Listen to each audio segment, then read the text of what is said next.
Good evening friends, स्वागत है आपका आपके अपनी YouTube channel chalk and dusters classes में। तो फ्रेंड्स, आज जो है एसएसटी का फर्स्ट टॉपिक और बहुत ही इंटरेस्टिंग टॉपिक मैंने चूज किया है, क्योंकि इससे पहले मैं एक टॉपिक करवा चुकी हूँ जो सबसे लास्ट वाला है ना, संविधान में राजस्थान का योगदान। वो मैंने बहुत पहले करवा दिया है, सबसे पहले मैंने वो ही करवाया था। उसके बाद साइंस, और आज जो है हम मुग़ल साम्राज्य, जो कि हमारे लिए नया है। कई बच्चे जो हैं थर्ड ग्रेड में बीएड के हिसाब से तैयारी कर रहे होंगे, उनके लिए जो हिस्ट्री के हैं वो हिस्ट्री पहले पढ़ चुके हैं, उनको नया नहीं लगेगा। लेकिन हमारे लिए लेवल फर्स्ट के लिए जो है बहुत ही नया है, क्योंकि मुग़ल साम्राज्य तो हिस्ट्री का, इंडियन हिस्ट्री का जो पार्ट आ जाता है उसके अंदर हम पढ़ते हैं। क्योंकि जब मुग़ल साम्राज्य लिखा गया है तो सारे के सारे वंशज जो है, पूरा मुग़ल वंश जो है उसके अंदर जितने भी शासक हुए थे वो सारा पढ़ना पड़ता है। तो आज जो है हम सबसे पहले मुग़ल साम्राज्य कहाँ से शुरू हुआ, कहाँ के थे ये, ठीक है, कौन से वंश से ये संबंधित है, और सबसे पहला इसका शासक कौन था जिसने इंडिया के अंदर जो है मुग़ल साम्राज्य की स्थापना की थी। तो आज जो मुग़ल वंश है वैसे तो बहुत बड़ा है, लेकिन इम्पोर्टेंट दृष्टि से अगर देखा जाए कि जहाँ से क्वेश्चन उठ सकते हैं, ये जो इसके अंदर शासक थे, इन शासकों में कौन से इम्पोर्टेंट थे, और लास्ट में सबसे लास्ट जो बहादुर शाह जफ़र तक को हम पढ़ते हैं। तो बीच में कई शासक इम्पोर्टेंट नहीं भी थे, लेकिन जो पहले 6 से 7 शासक हुए हैं बहुत इम्पोर्टेंट थे, औरंगजेब तक।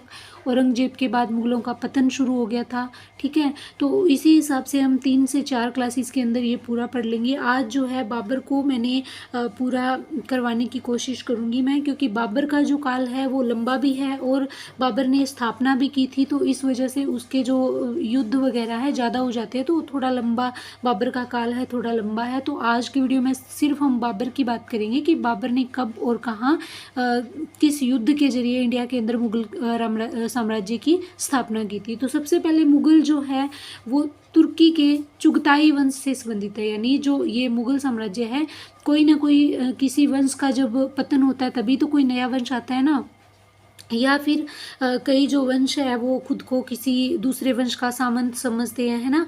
तो इस तरीके से उस वंश में से निकल के ही दूसरा वंश बनता है, ठीक है। जैसे हमीर ने सिसोदिया वंश बनाया था, तो वो कहीं ना कहीं गुहिल वंश का ही बाद में जाके जो शाखाएं बंट गई थी और बाद में जाके सिसोदिया वंश बना था। उसी तरीके से जो ये मुग़ल है चुगताई वंश से संबंधित है, इसी वंश से निकला हुआ एक वंश है। बाबर के वंशजों की जो राजधानी थी वो समरकंद थी, ठीक है। समरकंद इसके वंशजों की जो राजधानी थी, पुरानी राजधानी थी, वो समरकंद थी। 1504 ईस्वी में काबुल पर इन्होंने अधिकार कर लिया था, यानी पहले जो राजधानी थी वो समरकंद थी और बाद में 1504 के अंदर इन्होंने काबुल पर अधिकार किया था। और 1507 के अंदर ईस्वी में पादशाह की उपाधि धारण की थी बाबर ने, जो है। जैसे सिखों के अंदर जैसे सिख गुरुओं का जब नाम लेते हैं तो पादशाह की उपाधि, जैसे सच्चे पातशाह ऐसे बोलते हैं ना, तो ये पादशाह की उपाधि अकबर ने भी, बाबर ने भी ली थी। और कहीं ना कहीं जो गुरु ग्रंथ साहिब के अंदर भी लिखा हुआ ना, वो फारसी भाषा के अंदर ही कुछ ना कुछ लिखा हुआ है, इसीलिए सिख गुरुओं के नेम के आगे भी हम पातशाह लगाते हैं। तो सबसे पहले 1507 के अंदर बाबर ने पातशाह की उपाधि धारण की थी। तो यहाँ से जो मुग़ल वंश का जो संबंध है, कहाँ से है, कैसे है, थोड़ा हमें पता चल जाता है कि चुगताई वंश से ये संबंधित था। बाबर के वंशजों की प्रथम जो राजधानी थी या पुरानी जो राजधानी थी वो समरकंद थी, और 1504 के अंदर इसने क्या किया था, काबुल पर अधिकार कर लिया था, और 1507 के अंदर इसने पातशाह की उपाधि धारण की थी। उसके बाद में बाबर जो है, इसकी जीवनी के बारे में थोड़ा जान लेते हैं कि बाबर जो कौन था, कहाँ का था, इसके माता पिता कौन थे। तो बाबर जो था, सबसे पहले इसका पुराना नाम जान लेते हैं, जहीरुद्दीन बाबर। बाबर का पुराना नाम जो था वो जहीरुद्दीन बाबर था, ठीक है। और जन्म जो है 14 फरवरी 1483 में हुआ था फरगना के अंदर, और फरगना का ही ये शासक था। फरगना में ही इसका जन्म हुआ था 1483 के अंदर। इसके 4 पुत्र थे, बाबर के 4 पुत्र थे, हुमायूं, कामरान, अस्करी और हिंदाल, तो आपको पता है इन चारों पुत्रों में लड़ाई हो जाती है, वो आगे हम जिक्र करेंगे, लेकिन अभी यहाँ इसकी जीवनी की दृष्टि से बस हम इनको देखते हैं कि 4 इसके पुत्र थे, हुमायूं, कामरान, अस्करी और हिंदाल। बाबर जो है मुगल वंश का संस्थापक माना जाता है, क्योंकि पहले जो है मुगल वंश जो है तुर्की के चुगताई वंश के नाम से जाना जाता था। मुगल कब इनका नाम पड़ा था? जब इन्होंने इंडिया के अंदर या फिर जब फरगना में बाबर शासक बना था, उसके बाद से ये मुगल वंश के नाम से जाना जाने लगा।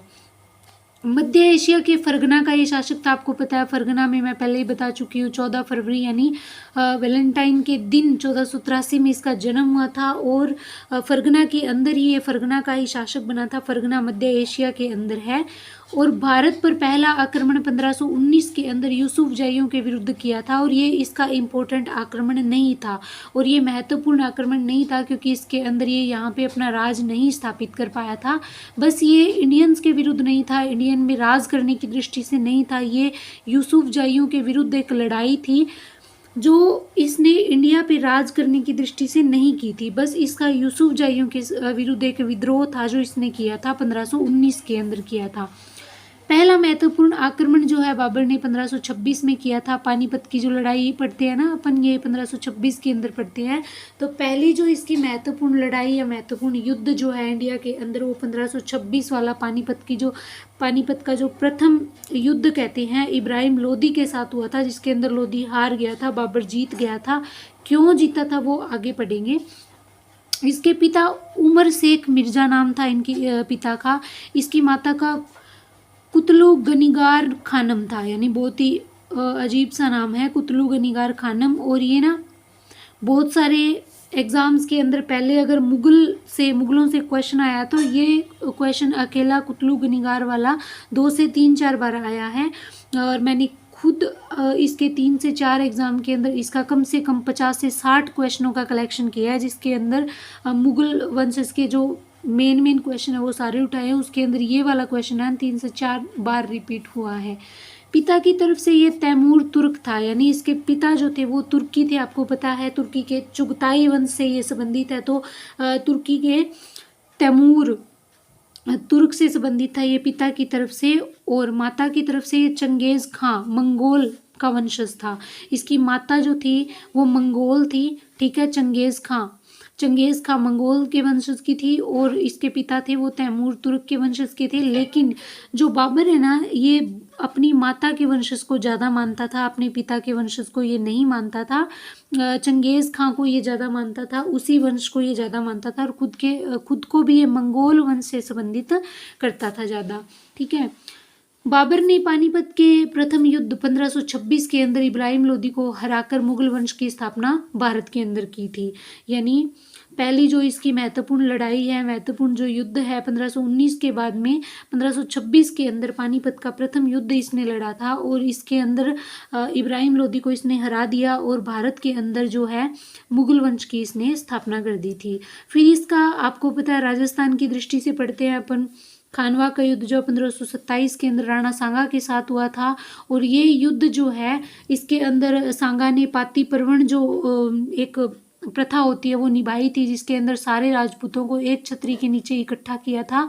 क्योंकि ये जो खानवा का युद्ध था कहीं ना कहीं ये धर्म का रूप ले चुका था, धर्म के युद्ध का रूप ले चुका था, क्यों इसीलिए सारे हिंदू एक तरफ हो गए थे और मुस्लिम एक तरफ हो गए थे। राणा सांगा, क्योंकि खानवा से पहले जो है राणा सांगा ने एक बार युद्ध में हराया भी था, ठीक है।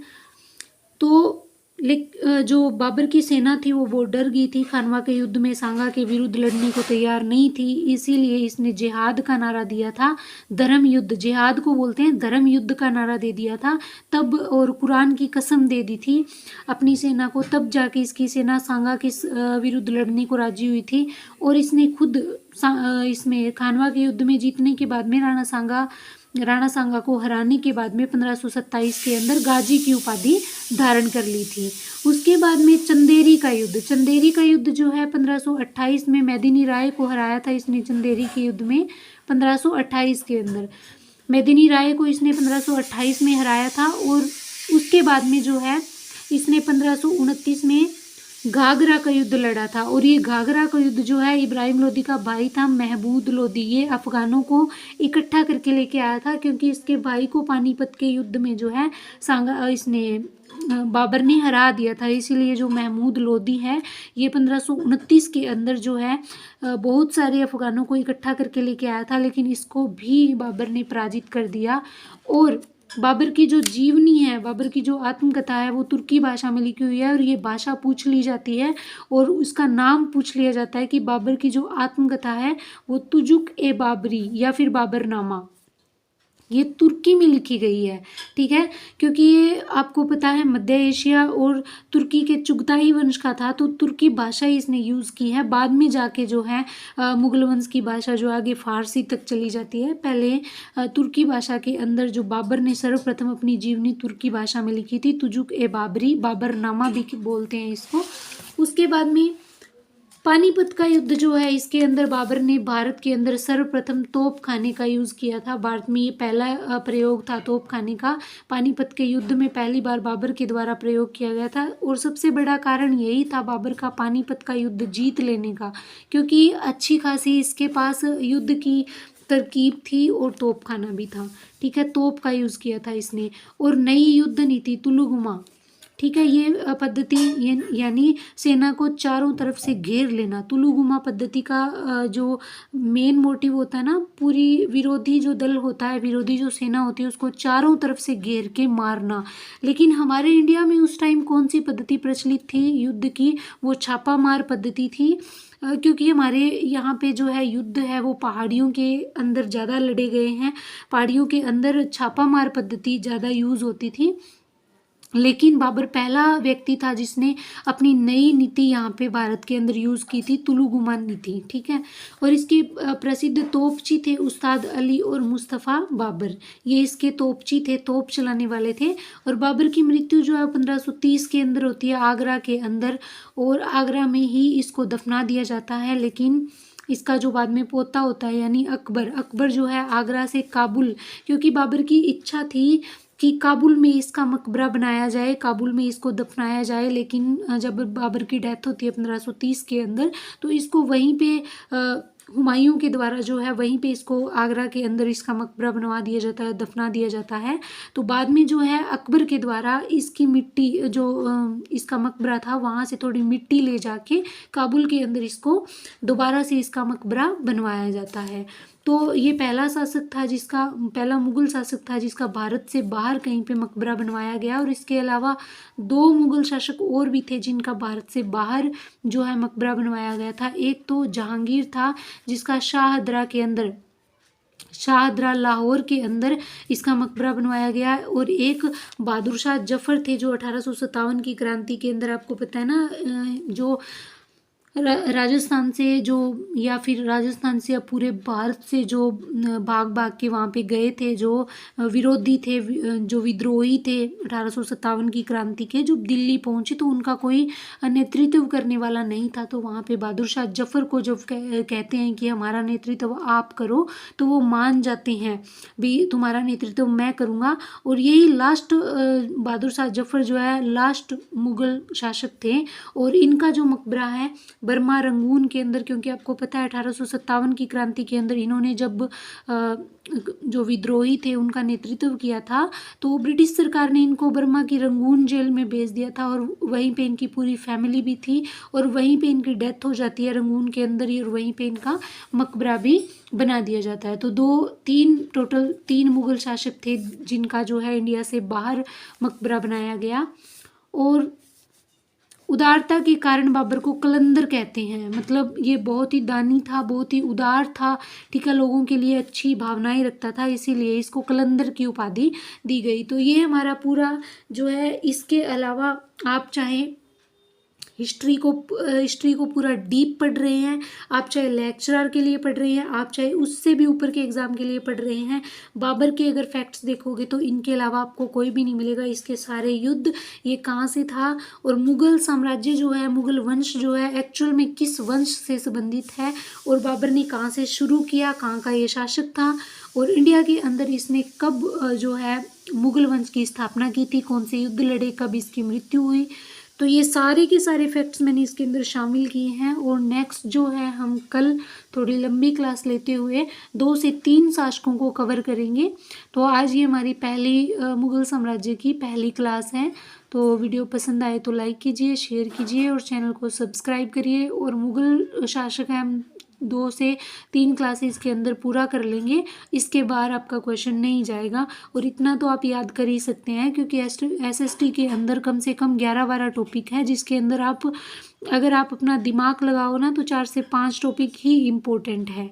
ठीक है, मुग़ल साम्राज्य इसीलिए इम्पोर्टेंट हो जाता है क्योंकि मुग़ल शासक को आप देखोगे ना शुरू से लास्ट तक जो राजस्थान के अंदर जो राजपूत राजा थे ना उनके साथ इनका कहीं ना कहीं युद्ध का वर्णन मिलता है, इसीलिए मुग़ल साम्राज्य इम्पोर्टेंट है। तो सारे टॉपिक पढ़ने नहीं है SST के, इसके अंदर बहुत सारे टॉपिक हैं, बहुत ही कम टॉपिक है जो राजस्थान से बिलोंग करते हैं। तो राजस्थान से रिलेटेड टॉपिक ही आपको पढ़ने हैं क्योंकि 5 ही क्वेश्चन आएंगे। अगर मुग़ल साम्राज्य से क्वेश्चन बना एक क्वेश्चन बनेगा, ज़्यादा नहीं बनेगा। तो ये 3 से 4 क्लासेस के अंदर कंप्लीट कर लेंगे और 2 से 4 बार आप वीडियो देखोगे तो ये आपको याद हो जाएगा। ठीक है, तो थैंक यू, जय हिंद।